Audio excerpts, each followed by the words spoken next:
Yeah, sounds good. Cool. All Okay, right. cool. We're in. We are in recording. Okay, so I'm just gonna start And this.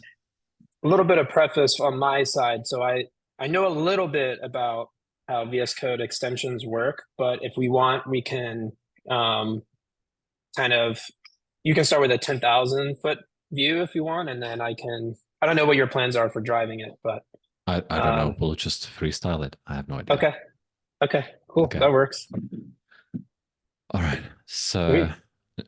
um, Angela, Angela and I are gonna walk through the GitLab VS Code extension codebase and the language server codebase. And yeah, I'm just gonna take it real from like pretty much from the entry points and from our CI and try and see how deep we will get. So for that, I'll switch to VS Code. Yep, VS Code, stop this and close everything. And let's start. So the thing that I usually look at when I want to know about how we test the extension or how, like, of course, there is a documentation. And so documentation is up to date as far as I know. And there is an overview that everyone is welcome to see. In the developer folder, there is the architecture, there is how do we write tests, how do you connect the extension to language server, how do we set up feature flags, like just read through everything here, including the testing strategy, which is quite important, and the how we write tests documentation. Okay. So that's definitely a good starting point. Then the documentation is kind of broad, doesn't have exactly explained every single task that we run on the extension, and so Right. I often go to the GitLab CI config for our pipeline, and I check this is how we lint, this is how we lint commit, this is how we for example run integration tests. So for this, like that's documented in the documentation, but also Okay. the other day I had to have a look how we package the extension, and I still remember that we run VSC or VCXE. I can't remember the command. Yeah, there's a popular. I think it's the package that. VSC. Yeah. This one it is, and like Is that the package. legacy version? Sorry, if you don't mind me asking. I think there's at least what the extension that I use. There's a it starts with an at symbol. I guess it's under their org now or something. So Gotcha. um, Yeah. This code has last time changed 9 months ago, and even then it was probably just moved from one place to another. okay, So it is quite possible that it's some legacy version. Yeah. So the packaging here is actually we do have a separate task. It's not using the VSE package task and stuff like that. So that's one place I look into. The other place I look into is package JSON. The tricky part here is, and it should be described in the documentation. Let's have a look whether that is the truth. Yeah. So let's see whether I'll find package JSON here mentioned. okay, No, I won't. So what's happening is that we have this general package JSON. Mhm. Lost it. Never mind. And the package And JSON. Sorry, the package JSON usually describes. Let me know if I'm wrong, but like you can have all your commands, for instance, or the configuration correct, items. correct, And correct. those usually link to the features that you actually write in the extension. Um, my question is, does this apply also to the web view and the other clients, or Mhm. is this only desktop? Good question. That's what I was going to explain. Okay, So yeah, we yeah, are on the cool, same yeah, page. No, it's yeah, good. It's good. Like, that's okay, you're right. So we do have and that's another thing. Maybe it's going to be mentioned in architecture somewhere. I should maybe open this in open current project. Nope. I think it's you if you So do. open active file on GitLab. That's it. Okay. It's the command that I'm looking for, and I'm just going to switch to the So Perfect. I'm looking. Is it explained somewhere here, or it isn't? Desktop common browser. That's probably the best thing we have here. So it isn't explained too well. We do publish the extension into two places. One is, as you saw here, the desktop version. Mhm. And then we also, if I go to edit in Web IDE, we publish it into the browser version. Like the browser version of the extension should be in Web IDE. Here we go. So because we didn't migrate all the desktop features so far. Only the AI features are part of the browser version of the extension. So there's only like this, for example, the code suggestions and the chat, the Duo chat is contributed by the browser browser version of the extension. And so that's going to be seen in the where are we? Here in the package JSON. So this is the shared package JSON. We don't call it that way, but it's shared. It's got all the actual npm dependencies, all the scripts, and then it's got the configuration, like of the extension manifest that it's shared between desktop and browser. So, like, what would be like open chat? Chat is in both, so that's here. Toggling suggestions, like toggling them on and off, is in both. So those kind of things are mentioned here. Then we have this desktop folder where all the desktop code lives, and we have browser folder, but this is not where the package JSONs are. I guess we will have them. Yeah, we have them here. So there is a desktop package JSON, and I assume we no, we do have browser, but the browser is very thin because more or less like the browser has everything that's in shared. That's as we are slowly migrating the features from desktop to browser, we are actually moving them from the desktop only package JSON to the shared package. Okay, that makes sense. So here we see everything that's desktop. That's pretty much all the commands, and most of the views are desktop only. And then we have a script somewhere in our scripts that would be merging the packages. That's what I was about to ask. Okay, Yeah, that makes sense. Somewhere here. I can't remember exactly. I would have to check, but yeah, there is somewhere. It uses the Lodash merging of objects to merge those two together. Yeah, so that's package JSON. Then we have got the entry points, and that would be extension TS and how do I do it? Is it control? Nope. Extension TS and main TS. Yeah. Nope. There should be another main or maybe browser TS. That's the one. So this is the entry point for the browser extension. This is the entry point for the desktop extension. Okay. See, they are the desktop extension just has so much more happening there. So question. So when VCSE or sorry, VSC, right? When that packages your all your compiled files, I know it probably looks for this extension .js, whatever the TypeScript gets compiled to. I'll interrupt you. We have heaps of scripts that are responsible for building, like the process is not trivial, and they create two folders. They create this desktop and this browser. And here you see this is, for example, the package JSON that's merged the shared and the desktop. And I see that we don't ignore for some reason, or I think that there is some reason that we copy the desktop package JSON there as well, but we then ignore it when we are creating the the final bundle, the VSIX zip file. Okay, awesome. Yep, that was my main question. Cool. Cool, Sorry. cool. No, all good, all good. This is good. This is how it's supposed to go, this walkthrough. So we've got the entry point, and now the next things I could mention are probably some key concepts that we are using in the extension, and I'll focus on the desktop version.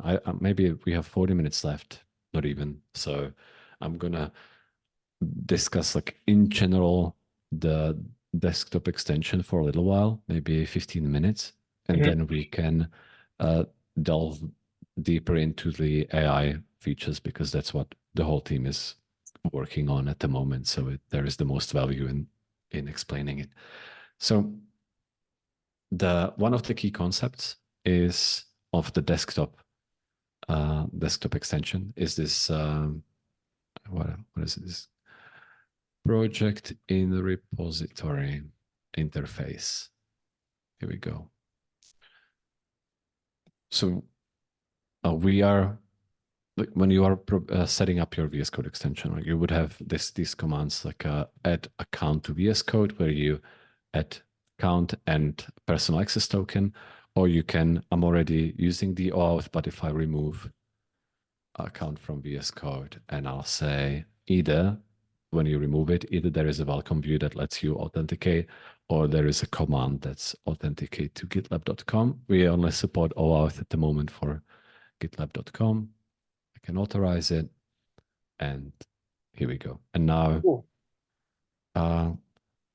however, so you have accounts. You can have unlimited amount of accounts, as many accounts as you want. And then you have like the original, historically, when we started maintaining the extension, the idea was kind of like you have a folder and that's a GitLab project.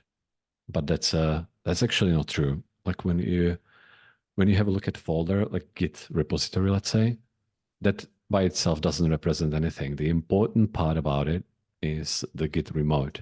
So if I go here in my terminal and I open a new one and I do Git remote, you see that I've got many remotes, and actually like all of them are GitLab projects.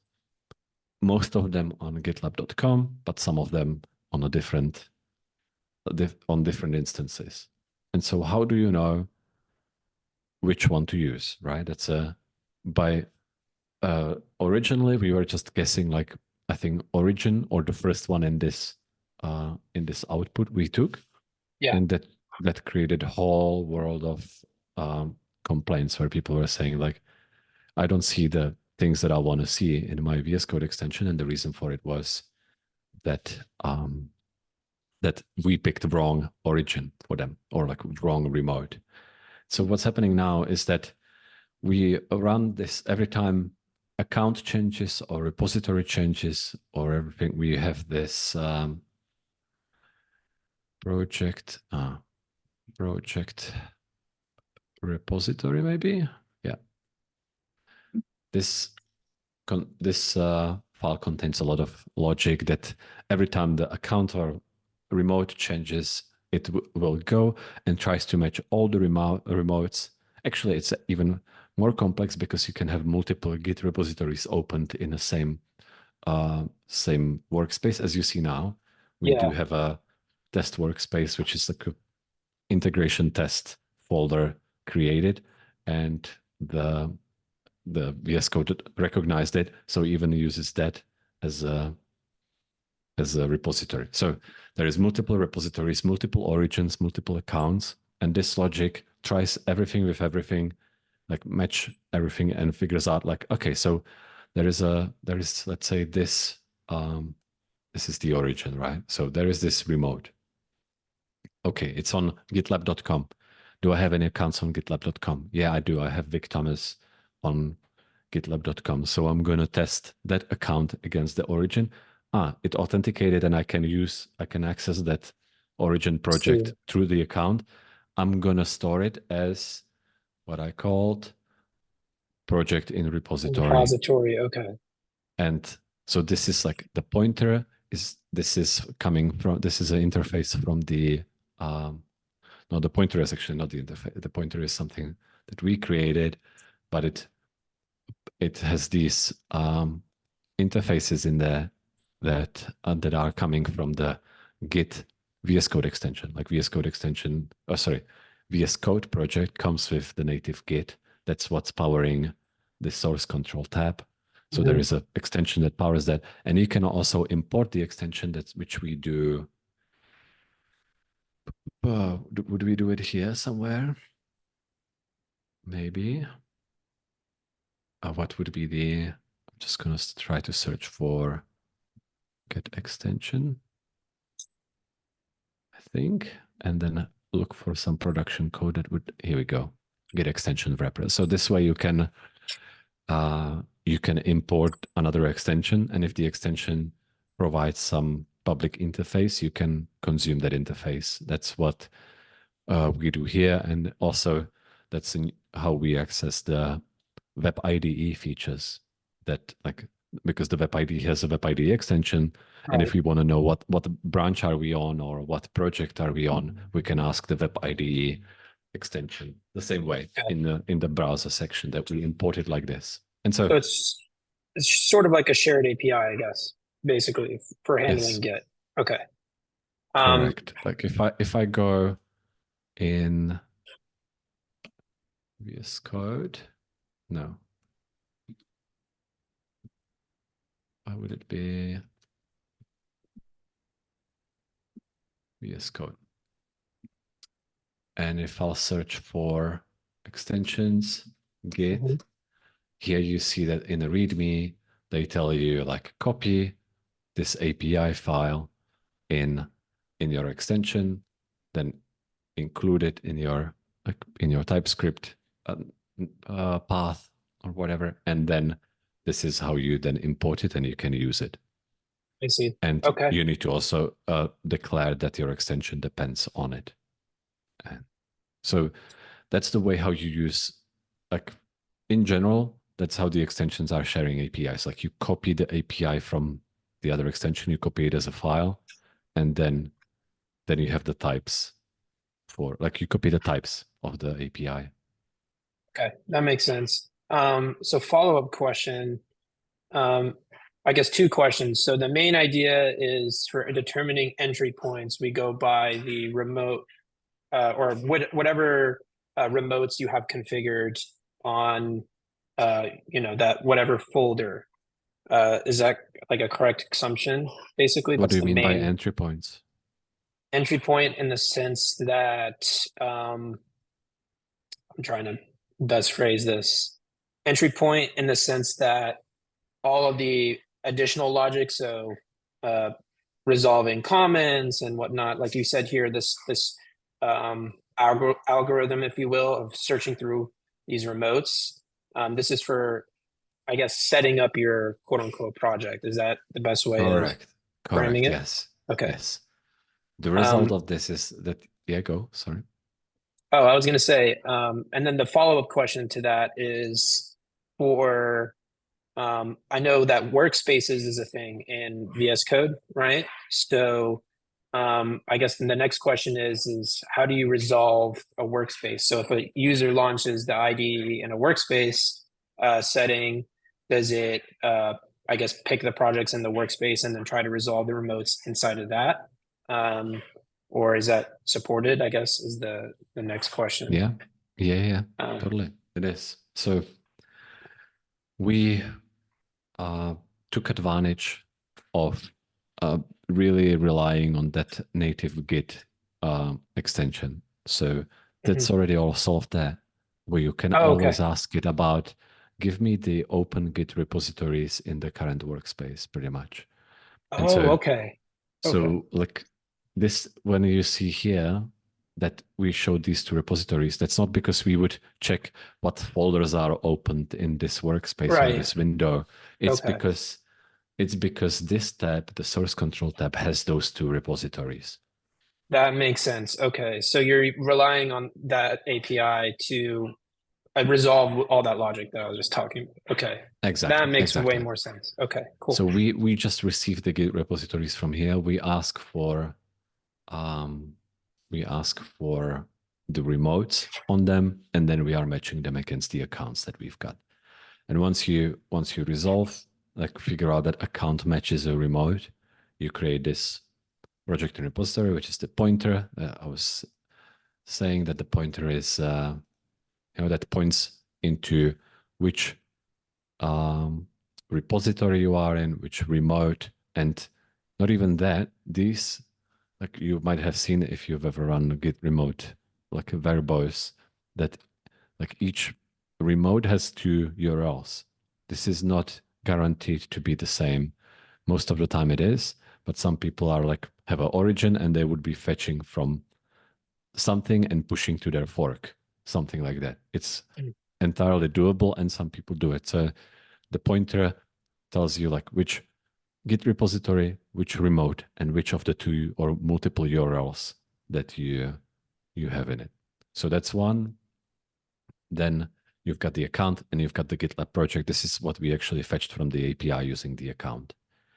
And you said right, this gives you the base for interacting with the GitLab instance. But the Okay. tricky part comes when you have like there are two tricky parts. One is when you have multiple remotes that are resolved. The second one is when you have multiple projects open, like it's not going to be too easily visible here, but because I might open something with multiple Git repositories, but then which one, if you have, let's say, VS Code extension and language server in the same window, which project do you use for, when you ask issues like you ask show current show project, maybe view just GitLab project, open current project GitLab. Like what Which should one you are you do referring when you to?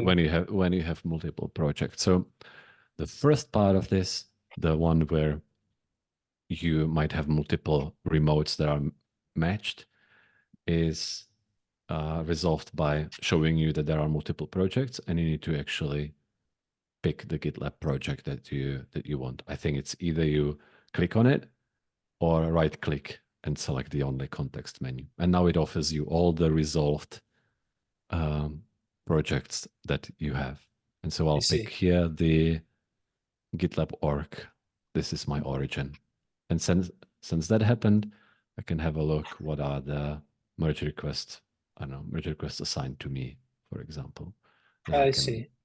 I can see that I can open the diff and I don't know, comment on it and whatever. That's like these are the old school features, the ones that were only on desktop. And that's why people were using the extension before we introduced AI features. That's cool. Okay. That's really cool. Awesome. That makes sense. So And that's I think that's really important to know is like how a like you said how a GitLab instance gets resolved from on your local machine. And now it yeah, makes a ton of sense. Okay, cool.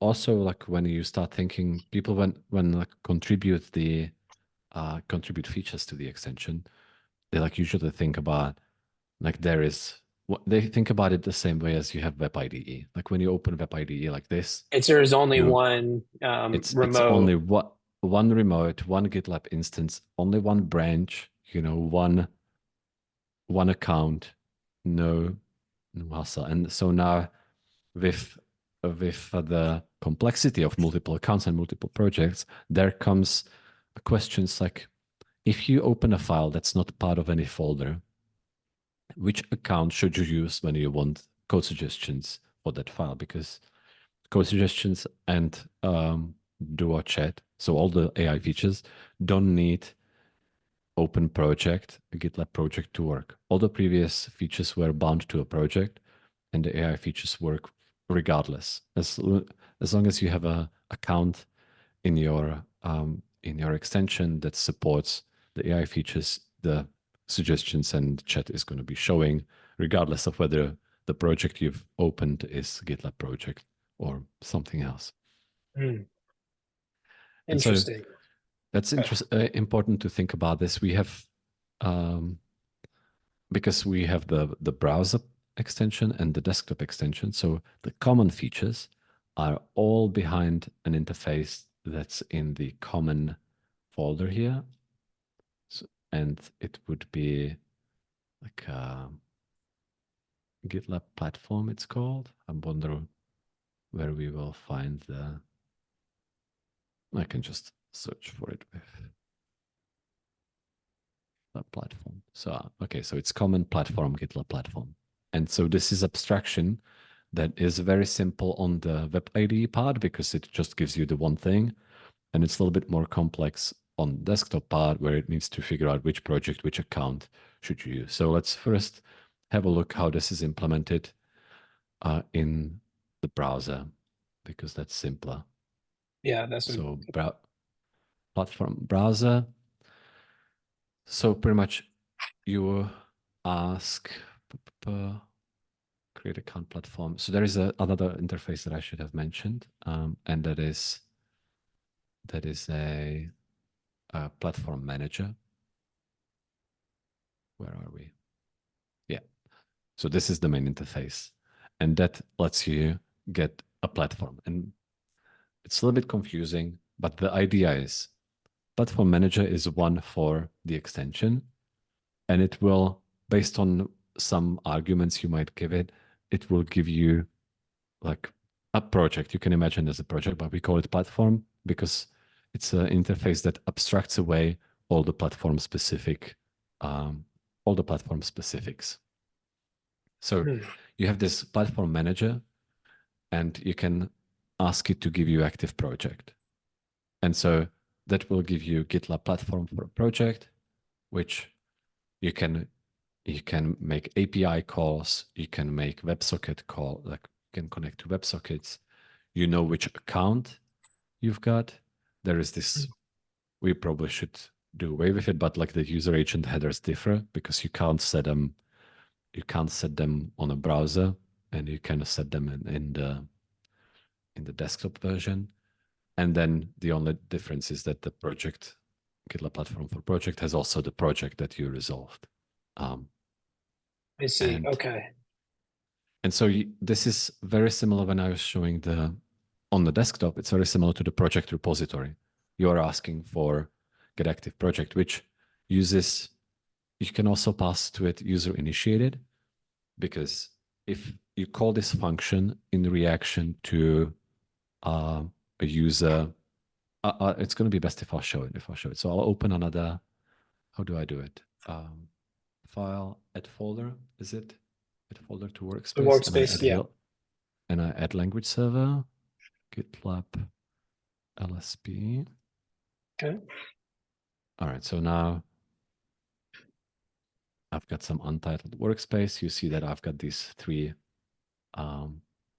projects. And then if we go here, you see that I've got, yeah, it's all loaded up. I've got language server, I've got the extension. And now, for example, if I go to the test workspace, so that would be somewhere here. Where do you see the test? Yeah, here we go. So there is settings JSON here. And now if I'll say open active, maybe open project, right? Okay. So that's a command. And that's where its user initiated flag would be set to true. Because I this is see. something, and that tells the logic that it can start showing up pop-ups and different messages because like user started command or did something manual, so they will not be surprised by a pop-up. So This action can be found in extension.ts, correct? Where the user initiates it, or where is that action, the code for the action found? for sure, there is a. Let me first show you, like, explain the flag and Okay. how we use it to get the project, and then I'll show you why we are where this selection, or the, how is it called, select pop-up, I don't know, I can't remember the API name for it, but like this thing came from. So now if I'm in a file that's outside of, like, it's in a different project, or I would just create a new one like here, and I would say open current project. We say, give me active project, but user initiated it so you can ask for clarification. And That so makes sense. that's what you do here. And I say, the language server, and it opens the language server.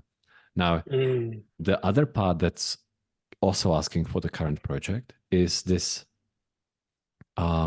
this like a pipeline status, and here also like for current branch. This is only one. Like we don't have, it's not for every project for current branch. This is just where you work on right now. Is the pipeline succeeding or failing? And that's like, this is a thing that if I refresh it now, yeah, it disappears. You saw it's every 30 seconds refresh. So it disappears because there is no for current branch or no pipeline status for files It's that are outside untitled. of any project. Okay. But this untitled or the settings reason here, anything. But here we say the flag is set to false, because if we set the user initiated flag to true, instead of this clearing up, we would see every 30 seconds, I would get a pop-up saying which of the two projects that you've got open you want to use for the logic. That makes And sense. so then there is a wrapper around all the comments. You were asking about how this is done, and there is a run with valid project.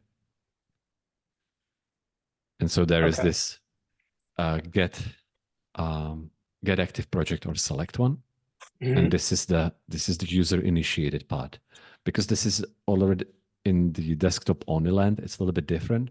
But if you would have a look at the platform manager for desktop platform. Yeah, that's what I was going to ask. So it runs through this abstraction first, then it gets to platform specific stuff. Is that correct? Correct. Yes. Okay. No, sorry. No, the command that you saw, no, only the shared logic, which is currently only the AI. So the code suggestions and the duo chat first run through this abstraction and then to the desktop specific logic. The rest of the logic, like the command that you've seen, that hasn't been ported to the browser, so it's not shared.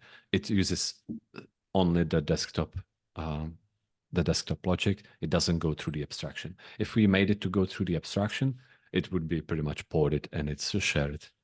Yeah, so if you did want to move the feature to the web IDE, for instance, you would make it use the platform you instead of the desktop specific things. Okay. Like cool. easy way to do it is like you move the logic to the common folder, and then ESLint is going to be screaming at you for as long as you are importing something from the desktop folder till the common folder only depends on common code. I see. That makes sense, because you don't want to resolve desktop dependencies in the web. Exactly. Okay. Exactly. That would cause some trouble. Yeah. What I was gonna look up here is when we get for active project. So this is when we have the user initiated, and we call get project in repository. And this is the method that you saw, or function that you saw just then. This is the get active project or select one. That's the one that we use when we are wrapping all the commands in that need to have a valid project. We are all wrapping them in the run with, I can't see it now. Where was it? Run with valid project. So that ensures, that kind of is a little wrapper around each command that needs a project, that ensures that you either have a project or that command doesn't get executed. Like for example, if I now go back to untitled and I say here, and I press escape, I don't have the project, and the run with valid project finished somewhere, finished here. It doesn't even run the command if it doesn't have the project.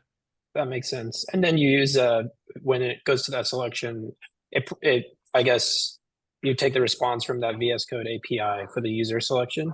Is that how that user interaction works?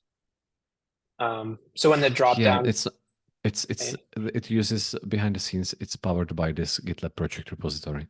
So this this class, the Hmm. GitLab project repository, is listening on all the changes of accounts and repositories. And anytime there is a change, it refreshes its internal representation of like what projects it resolved. And then when you are asking like you are asking this particular class for the project. You are not Okay. asking VS Code. This is like the boundary between VS Code and the rest of the extension. No, I was meaning so when that pop-up happened and you were selecting between the two. So this class result represents an in-memory, I guess, a state of all the objects, or sorry, of Yeah, all yeah. the projects that are Projects. resolved. And then when the action actually happens, like you're showing here, that VS Code show quick pick. Yeah, yeah, yeah. So, okay, so and then where do you pass in the options? Is it okay? So you use the GitLab project repository to get the available projects. Okay, I see how Mm-hmm. that works. Okay. Cool. Yeah. Sorry, I was just trying And to put it's together how something simple like that would work. not a, yeah, yeah. That's I see. Yeah, I can understand your thought process. It's good. It's good. Okay. This is the default and selected project. That's another construct. Like default project is when there was only one remote that was matched with account for that repository. Hmm. That would be the language server here. It wasn't asking me about any clarification, and I can't, when I'm right clicking it, I can't remove the selection. So that's like the default. And then the selected is here. If I clear selected projects, all of a sudden this will return only two. Like this will return only one project. One So now project. now if I go, it's actually a little bit higher up. I think like this would already return the thing that we need, but because there is only one. So if I now say open current project on GitLab, it will go and open the language server or ask. That's strange. I wasn't expecting that. Maybe because okay.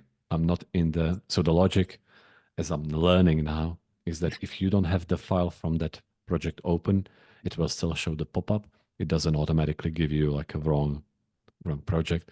Maybe makes sense. I don't know. But anyway, Interesting.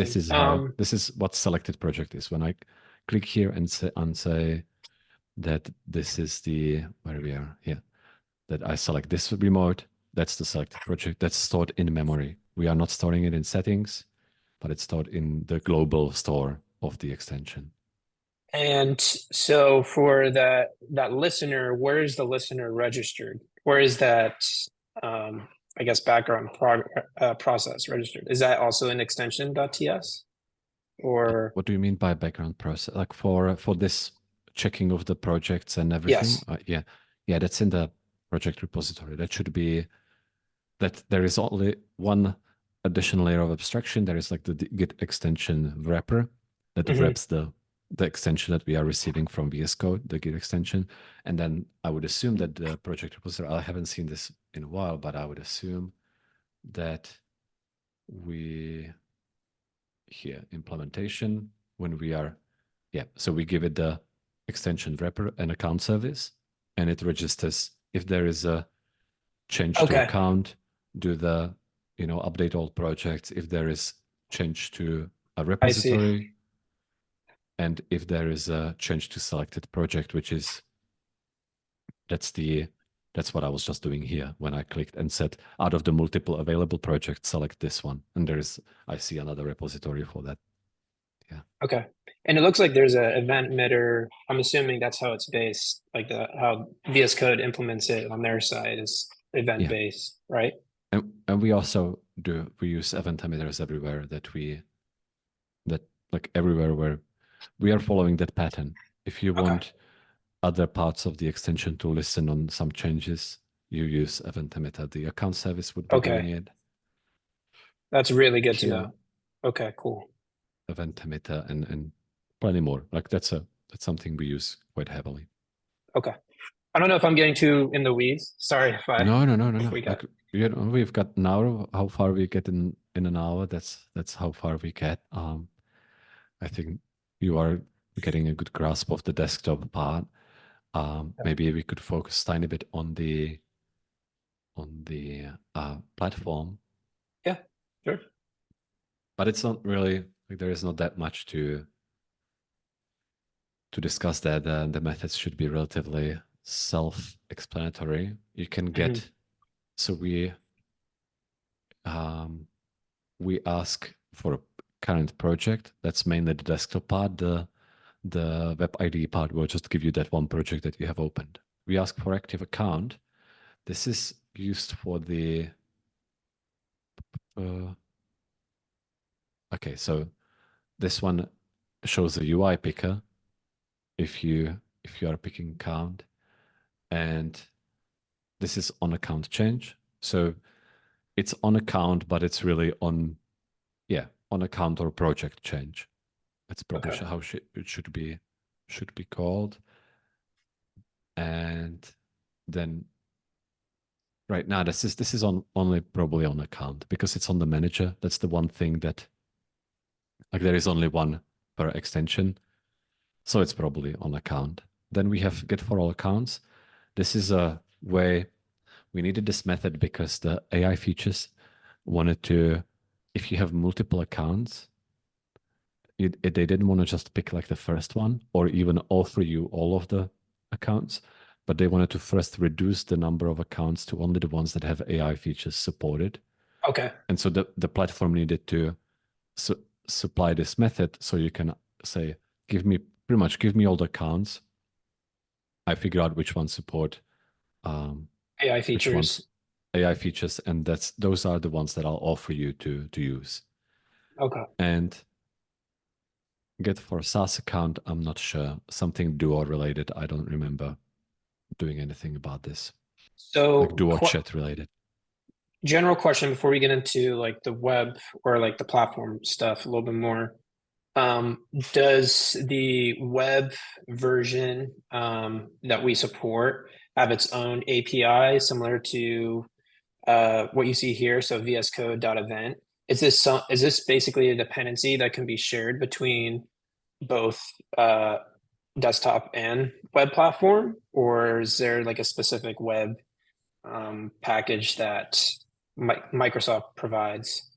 I don't know if I'm making sense, but So you're asking about the event emitter implementation, or just like in this case, you see here VS Code.event, that VS Code. I mean, this is something I can look at later, but the VS Code that I guess in this case it's just a type, but that VS Code type, where does yeah, that come yeah, from? Is my question. Is it like a shared right. dependency between the two? Yes, yes, Or yes, yes. In both, like, regardless of whether you have desktop or browser extension, you Mhm. will get that VS Code, extension API injected in there. Okay. API. So you will get this, when people import, is that somewhere visible here? Yeah, like wherever you import VS Code, that's a runtime that like an object that gets injected into all the extensions by the extension host, and that gets injected like by both the web version and the desktop version. That makes Same. sense. Like there might be some differences. Like whether Right. I don't know whether you can ever get in the browser like non-implemented exception or whether it's just going to have some dummy implementation. Like for example, the secret store that you have um is it on window? No, it's on extension context. Like if I do extension context, Hmm. there's going to be more here. Here we go. So on this, you've got the secrets, right? The secret storage, and it's like on desktop. It used to be backed up by the OS keychain. These days, it's just those are entries in your SQLite database that powers like the full like the storage whenever you use like global. Is it global state? Yeah. Whenever you use global state or anything you want to store persistently between sessions, it goes Hmm. into this SQLite database that you've got in your VS Code, like a user folder. And the secrets are stored there by, there is a encryption key stored in your OS keychain. and that's used to store the secrets in the I SQLite. see. So they are encrypted at rest, but you are not interacting directly, or the VS Code is not interacting with the OS keychain apart from getting that one encryption key. And so, for example, this, I would assume that it's implemented differently in a browser. Maybe In there the is just browser. some dummy, Yeah. dummy local storage, or maybe you get exception that it can't secretly store the secret. I don't know. Haven't had Okay. experience with it, but I'm pretty sure that you get at least like a 95% of all the APIs injected in. Right. Yeah, because the browser is not Node, right? So I'm assuming they would have in some cases differing Yeah, implementations. Okay. Cool. Sorry. yeah. I just I want guess that the web view controllers would be um, where is it, like a maybe controller, yeah, like chat controller would be a good one. So when you are um, when you are creating assets for web views, the assets URLs are very different on web, where it's actually URL somewhere, and on a desktop where it's a path to the extension, to the unpacked assets. extension folder. Yeah. Um, and there is a context something on it. If I'll just search how we use the context, maybe this is the one, how we use the context. Oh, okay. I see here. Resolve web Prepare web view. view source. And this is somewhere here we are. Join path, web views. Yeah, so I guess this Index. context extension URI, that's like a different thing for desktop and browser. But it's the only thing where I can, like, when I can remember seeing like different behavior coming from the API, I guess because it has to. Okay. Cool. That's a great example. Yeah, that really helps. Um, yeah. So I think we went on a tangent again. Sorry. I didn't mean to detract. Uh, I'll have to finish relatively soon, but let's at least get um to the how we run the language server. So mhm. currently language server powers the code suggestions and nothing else. We only use it on desktop because the language server needs a token, access token, because the language server makes all the API calls for code suggestions. Mhm. And the token hasn't been available in Web IDE yet because we were using more convoluted method how to pretty much um, make commands that go outside of VS Code, make the API calls as if they were on the page where the VS Code runs on a browser, because there you could make API calls because you had the cookies and everything. So you could make API calls like the rest of the page, but we didn't have any token. We were using the normal sign, like authenticated cookies to make the API calls. And so we were changing that to OAuth, but it hasn't landed yet. So the language server works only on desktop currently. And so we can Okay. go to here, and we will see if the language server feature flag is enabled. We will register language server. What it Mhm. does is that we pretty much, it's on language server on the desktop works. You've worked with language server, so Yep. I'm just Yep. gonna skim over it. Like, it starts a process and then listens on standard input output Yep. to exchange the JSON RPC messages. And so that's what we do here. We create a language client for, is this ours? I don't think so. Yeah, this is not. This is from the whatever the VS Code language client NPM module that Microsoft Yeah. provides. And so that's a really handy module that just connects Yep. VS Code with the native, or not, like all the default language server features. So you don't have to say, if user requested completion in the extension, go and call get me completion language server method. Yep. That's like the connection. You've seen it before. Just saying Yes. it for completeness. And so now we started the wrapper. We register a few commands, and the rest of it is a language server. There is only one strange thing, and that would be streaming. We when you run streaming, do I have code suggestions enabled? Where is my Yeah, that line? was going to Oh, be my here next we go. question, how streaming is implemented. Yeah, so I say add another method. I don't know whether the streaming will start or just tells me that it's too vague. Yeah, it starts streaming. Okay, good. And so the streaming is not supported by language server. And so we had to work around it with custom notifications. So it works Interesting. Okay. in a way that you ask for inline completion, but the response of the inline completion can tell you there is more coming. Like there is Re- going to be yeah, this is request. only the Okay. first this is only the first chunk, and you need to start listening for the remaining ones. And so what you do when you receive that notification, and I'll try to find it here somewhere, so it's going to be in the language client middleware. Mm, uh, completion items, listen to incoming stream. Where is this used? A little bit high up. Yeah. So we mm, received the item. The only place where we could put it in the item was the command, because that's a, if you have a look at the API language service specification.